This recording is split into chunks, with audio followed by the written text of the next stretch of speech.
conjunction with the command visit of Philippine National Police Chief Police General Guillermo Lorenzo T. Ilazar at the Misamis Oriental Provincial Police Office in Barangay San Martin, Villanueva on Sunday, October 24 this year, the provincial government led by Governor Bambi Imano also handed over various projects for PNP MIS-OR. Last Sunday, Philippine National Police Chief Police General Guillermo Ilazar visited the headquarters of the Provincial Police Office in San Martin, Villanueva. Among the highlights of the event was the awarding of deserving PNP personnel and Governor Bambi Imano's handing over of 10 units of KTM motorcycles worth 2.5 million to Provincial Director Police Colonel Raniel Valones through PNP Chief Ilazar. Governor Bambi Imano iterated that the motorcycles will be used during police operations such as traffic enforcement and patrol duties.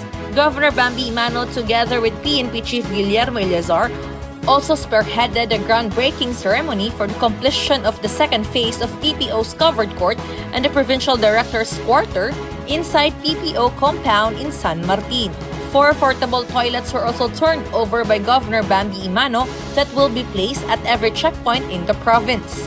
Concurrently, PNP Chief Ilazar lauded the efforts of Governor Bambi Imano for his untiring support to the uniformed men of Misamis Oriental. In behalf of the PNP, I would like to extend our appreciation and gratitude to Governor Bambi Imano. Naiintindihan ang pangailangan ng ating PNP para ito'y maging malakas at maging kapartner ng nila sa ating pagtataguyod ng katahimikan na kailangan ng ating karang development. A plaque of appreciation was given to Police General Ilazar for his distinguished leadership in the PNP. Present during the event were Sangguniang Panalawigan board members headed by Vice Governor Jigjel Pilaez, municipal mayors, and PNP personnel, among others. During the event, personnel from Assistant Provincial Administrator's Office assisted in the distribution of food and services to PNP personnel. The office also continued its duties and functions as the backbone of the whole operations under the Governor's administration. Meanwhile, Provincial General Services Office installed and pulled out tents used as a shelter for temporary accommodation for both PNP personnel and the PGMO working team. Clarice Enterina, PIO. Guarantee paired with security, this is the essential foreground of Governor Bambi Imano's administration, filled with his nurturing and excellent public service. Guarantee paired with security, this is the essential foreground of Governor Bambi Imano's administration, filled with his nurturing and excellent public service. The 80th Virtual Weekly Flag Raising hosted by the Provincial General Services Office has been momentous in highlighting the numerous successful turnovers stemming from Governor Bambi Imano's transparency in governance. The fruition of the said endeavor are as follows. Giving of awards to Agri-Fishery Council members in line with the commemoration of the World Food Day or AFC Emeritus Awards with cash incentives worth 1,000 pesos per year of service to all of Misamis Oriental 67 PAPSI and MAPSI chairpersons in recognition of their solid efforts and support to the agriculture sector. Awarding of plaques of appreciation and cash incentives totaling 562,500 pesos to 1,125 employees from PGMO frontline offices, personnel composed of PHO, MOPH, PROVET, PESO, Provincial Tourism Office, PDRRMO, and PSWDO for their relentless support in combating COVID-19 and ASF. Blessing and turnover of the newly acquired provincial government vehicles made up of 16 ambulances and 8 units of utility vehicles for the 8 provincial hospitals of Misamis Oriental, amounting to a total of 49,516,000 for the strong implementation of healthcare services benefiting all Misamisnans. The governor is actually looking into the healthcare system of the province. Be it that he's already living, but still, he made it a point that he will live in a very good way. We're grateful to the province of Misamis Oriental for their trust and confidence, most especially to Governor Bambi. We're happy to support the projects if they are dedicated in service to the community. We hope that we have been their partner in realizing this. We are thankful for the deposits they have with us, and of course their trust in accessing the loan facilities of the bank. Along with Governor Bambi Imano were Vice Governor Jig Pilaes,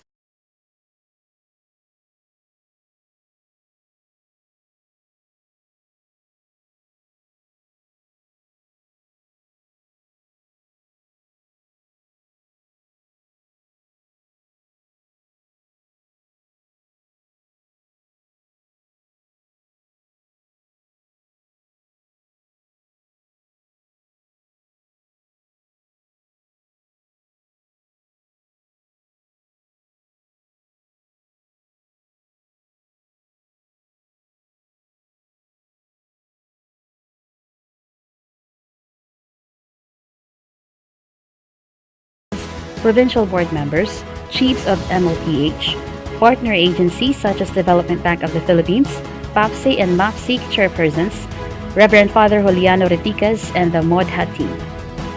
In connection, the Provincial General Services Office reports its facilitation of the procurement and blessing and turnover of the 16 units of ambulance amounting to 39,920,000 pesos and 8 units of Asian utility vehicles amounting to 9,596,000 pesos during the 80th Virtual Flag Raising Program at the Provincial Capitol Grounds.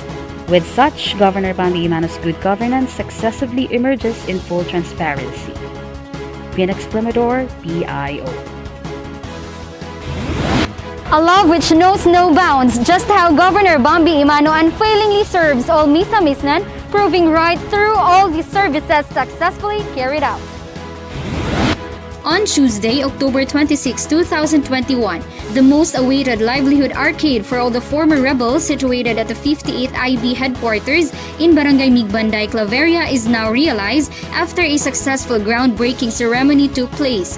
Anlag-ani Tapukanan, which translates as sunrise, harvest, and gathering, seeks to greatly improve the livelihood skills and income-generating capability of the 381 beneficiaries, while this corresponds to an ultimate poverty reduction in obtaining sustainable development. The event is graced by the Enhanced Comprehensive Local Integration Program or ECLIP Committee, headed by Governor Bambi Imano as the chairman, together with LGU Claveria Mayor Honorable Miraluna Abrugar, TESDA Miss or Provincial Director Miss Marie Cherry Argarido, Department of Tourism Region 10 representatives Mr. Rico Lebre and Miss Reta May Eblamo, DTI Miss or Provincial Director Miss Almer Maceliones, 402nd Brigade Commander Colonel Adonis Ariel G. Orio, and 58th IB Commander Lieutenant Ricky El Canatoy. Notably, a total of 1,905,000 pesos has been given to the former rebels since the year 2018 up to the present as part of the commitment of Governor Bambi Imano. Also, in line with the said project, the provincial government dedicated 200,000 pesos as a counterpart to its completion.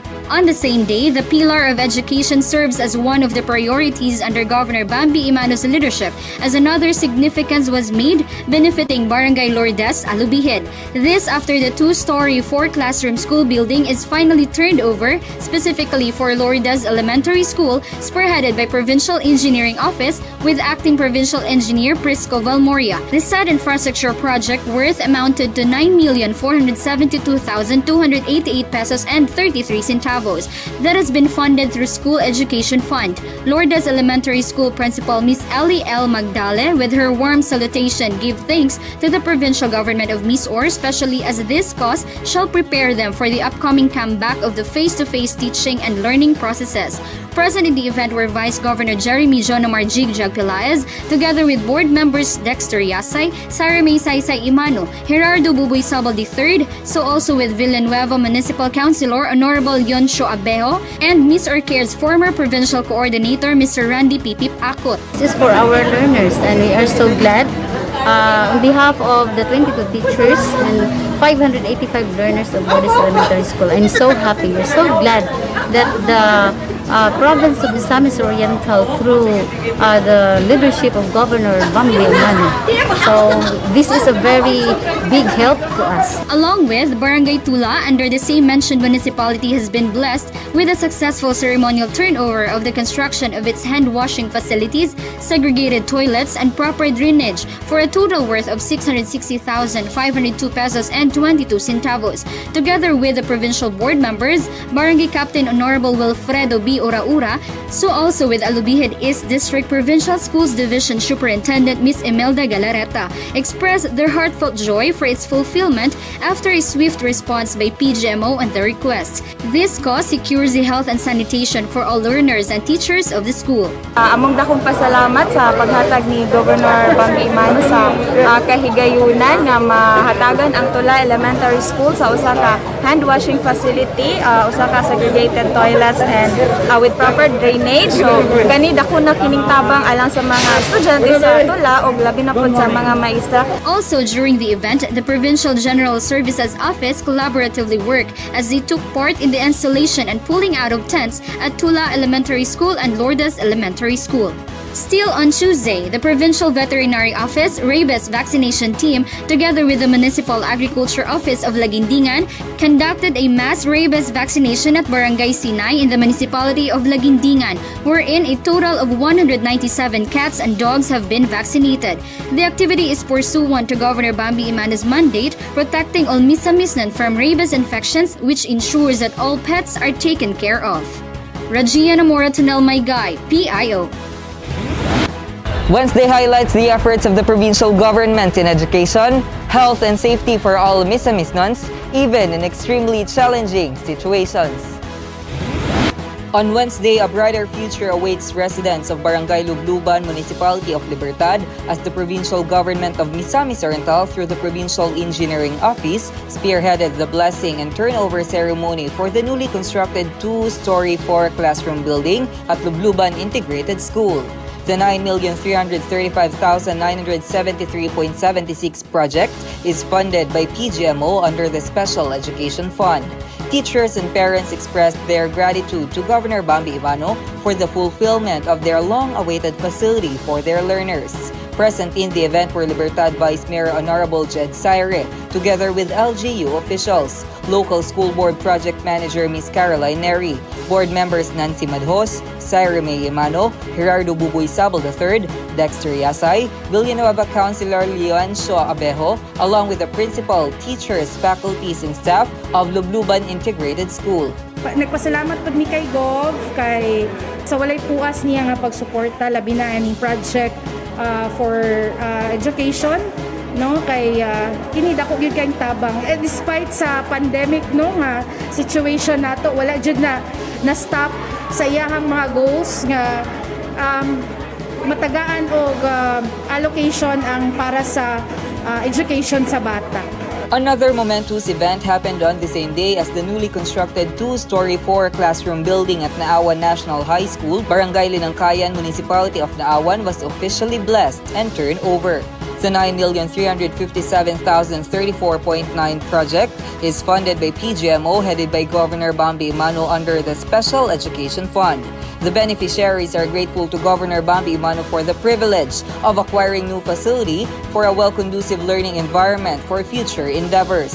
Present in the event are Mayor Dennis Roa, Vice Mayor Dr. Jaime Roa, Local School Board Project Manager Ms. Caroline Neri, Board members Nancy Madhos, Saire May Imano, Gerardo Buboy Sabal III, Dexter Yasay, Villanueva Councilor Leoncio Abejo, along with the teachers, faculties and staff of Naawan National High School, barangay officials, GPTA President, among others.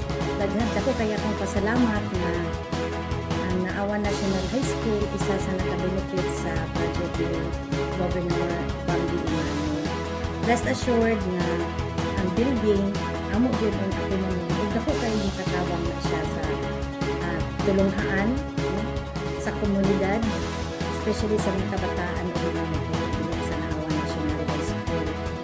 In another development, the PDRRMO facilitated the turnover of one unit Bambi cab to Barangay Mantangale, Balingwan. Representing Governor Bambi Imano were Provincial Board Member Wayne Militante and Leonard Winstanley. This was gladly accepted by Barangay Mantanggalit Captain Honorable Alfred the Wolf Tan and Honorable Aaron Paul Unabia, who expressed their sincere gratitude to Governor Bambi Mano for his unselfish efforts in helping their constituents, capacitated through the Bambi Cab that could provide a faster delivery of DRRM programs, especially in times of emergencies. This admirable effort of Governor Bambi Mano is just a reflection of his dedicated effort to help the people of Misamis Oriental in line with his slogan, Kung taga-Misor ka, secure ka. In another story, the Provincial Health Office Nutrition Division partnered with the Provincial Social Welfare and Development Office for the turnover of multivitamins for wasted children in the municipality of Calisayan and the Provincial Agriculture Office for the distribution of assorted vegetable seeds called Peanut Best. The office also released the third quarter honorario worth 3,000 pesos each to barangay nutrition scholars in the municipality. The activity is in response to Governor Bambi Mano's mandate to implement appropriate nutrition interventions as key to attaining good health for all Misamisnons. Still on this day, the Provincial IATF headed by Dr. Jerry Kalingasan conducted an outdoor vaccination at the provincial capital grounds where Pfizer vaccines are placed inside a dental bus with a room temperature of 25 degrees centigrade. This is in preparation for the implementation of mobile immunization using Pfizer vaccine all over the province to further strengthen the provincial IATF's campaign against COVID-19. And lastly, the Provincial Disaster Risk Reduction and Management Office responders quickly responded to affected areas in Barangay Malanang Upol and some areas in Cagayan de Oro City due to flooding brought by heavy rains. PDRRMO responders immediately went to the flooded areas to help rescue the residents, evacuate in a safer place. The team also remained alert by monitoring weather disturbances to keep updated and be able to do their duty to protect the people. Raymark Simania, PIO. The provincial government of Misamis Oriental has done an exquisite job in delivering immediate aid as a response to families greatly affected by the sudden flooding. On Thursday, the Provincial Social Welfare and Development Office and the Provincial Disaster Risk Reduction Management Office, headed by Mr. Fernando Soto D, spearheaded the distribution of food packs to families affected by flooding that occurred the night before due to heavy rains. A total of 240 affected families were given 5 kilos of rice and 4 canned goods as an immediate response from the provincial government. Additionally, on Thursday, the Provincial Agriculture Office congratulated the ABE Group of Hingoog City, headed by the ever-dynamic engineer Melito Ampatin, for the successful conduct of information and orientation for the ownership registration of agricultural and fishery machineries and equipment. Hingoog City has become the first LGU in Misamis Oriental to launch RAFMES. RAFMES is a web-based information system that will be used for the registration of ownership of agricultural and fisheries machinery and equipment by the city and municipal agriculture offices. Moreover, the Provincial Disaster Risk Reduction and Management Office attended the Misamis Oriental League of Disaster Risk Reduction and Management Officers meeting held at the Penthouse Hingoog City Hall. The League discussed matters on disaster risk reduction and management programs that would strengthen their delivery of services in their respective areas of responsibility. The activity was graced by Director Antonio B. Sugarol, Regional Director Office of Civil Defense, Regional Office Number 10, and gave his guidance to the group in the implementation of their respective plans, programs, and activities. As Regional Chairman of the Northern Mindanao Task Force on COVID-19, he thanked the group in their continuous and tireless efforts in helping their local government units in fighting the dreaded coronavirus. Furthermore, the province of Misamis Oriental was one among the 4 LGUs in the country that was featured by the ECCD Council because of its strong and unwavering support in the implementation of center-based program conducted in an alternative venue or CBPAV. CBPAV is an alternative learning modality implemented by the ECCD Council, which was strongly supported by Governor Bambi Mano and other ECCD stakeholders in the province to ensure that the ECCD services in the province would still continue to be delivered and that the children ages 0 to 4 shall still be provided with quality early education despite the current pandemic. Ms. Maridin T. Okot, Provincial ECCD Officer, showcased the different approaches and strategies implemented by the Provincial ECCD Office to ensure the proper and successful implementation of CBPAV. Other LGUs who were featured by the ECCD Council, along with the province of Misamis Oriental, were the city of Mabalacat, Pampanga, municipality of Gubat, Sorsogon, and municipality of Manapla, Negros Occidental. Danny Vertidazo of Shama Jr., PIO. The provincial government of Misamis Oriental, under the excellent leadership of Governor Bambi Imano, unceasingly makes efforts in extending goods and services for the welfare of all Misamisnan. On Friday, October 29, 2021, the provincial government of Misamis Oriental, through the Provincial Social Welfare and Development Office, headed by Mr. Junley Abella, spearheaded the turnover of financial assistance to 86 beneficiaries from the municipality of Kalamboan. In total, residents from the Barangay Poblacion and Barangay Santa Cruz received 215,000 pesos, with each of them received 2,500 pesos. The said assistance is very beneficial to them as they are greatly affected in this time of crisis, especially that they lose their jobs and livelihood. The beneficiaries were very grateful to Governor Bambi Imano for the assistance they received from the provincial government. Present in the event were board members Dexter Yasay, Sairimi Imano, Gerardo Sabal III, along with the Municipal Councilor of Villanueva, Honorable Leoncio Abejo, Attorney Nadia Imano Elipe, Kagawad Armando Pomar, among others. Salamat kay sa tanan, dako kay tabang sa ako. Dako kay tabang sa ako, isip sa akong panginabuhian. Ako na ning magamit akong financial assistance is pagpalit ako sa akong plano nga magpalit ko bigkahan. Putuhan sa Balanghoy. Salamat kayo. Go Bambi. Jane Salimbao, PIO. The consolidation of accomplishments by the provincial capitals, offices, and departments, backed by Governor Bambi Imano's stewardship, emancipates genuine public service to the people. To start off, several disbursement vouchers and payrolls were received and were pre-audited by the Provincial Accountant's Office this week. It has released 463 vouchers and cash advances to the Provincial Treasurer's Office, as well as 243 payrolls to the Assistant Provincial Administrator's Office for further processing. In addition, it has issued 48 net take-home pay certifications and 167 accountants' check advices during the week. The Office of the Provincial Accountant has also processed immediately all the payrolls for the partial payment of the Productivity Enhancement Incentive worth 2,000 pesos for all the permanent and casual employees, as well as 1,000 pesos for the job orders. This partial incentive is given by Governor Bambi Imano to be used by the employees in All Souls Day. This office is committed to processing directly whatever documents are being received, provided all the necessary documents are being attached to by these documents. In Taguluan, the Provincial Governor's Extension Office carried on with extending its basic services to Misamisnans. Governor Bambi Imano's Serbisyong Panglawas, with the help of Dr. Maria Bebina Tagarda Casino, catered to 302 clients availing of free medical checkup and free medicine, while 17 clients availed of the free minor surgery and 29 boys had their circumcision. Thanks to Taguluan Sangguniang Bayan member and surgeon Dr. Ignacio Bobby Factura. And for social services under the 3-in-1 program, the office catered to 8 clients with free embalming, free coffin, and free transportation. People flocked to the Provincial Governor's Extension Office not just for the free health and social services, but also for their financial needs. The Finance Department recorded 73 financial assistance this week, which includes solicitations, hospital bills, laboratory fees, and diagnostic bill assistance. Additionally, Attorney Nadia Imano Elipe turned over multiple assistive devices for senior citizens from Barangay Casinglot and Barangay Poblacion in Taguluan. Teresita Sanchez received 1 adult walker, Arcadio Key and Senaco Bandiala each received 1 quad cane, while Florentino Totica, Nesor Cabatas, Genovera Bahaw, and Luisa Key each received 1 wheelchair, while the residents of Purok 3B and Sitio Tubod in Barangay Casinglot received 14 toilet bowls, and the Seventh-day Adventist Church in Barangay Poblacion received construction materials such as 20 sacks of cement and iron nails for the construction and renovation of their church. Since the opening of the Provincial Governor's Extension Office in 2019, Attorney Nadia Imano Elipe offered her time and efforts to help Governor Bambi Imano. Aside from the basic services catered, Attorney Nadia gives free consultations for those who wish to seek legal counseling, providing legal advices to 68 clients for the week. In Claveria, 20 members of the Claveria Sericulture Farmers Association converged at the Misamis Oriental Provincial Agriculture Development Complex on October 25 to 26 to participate in the online seminar for sericulture farmers.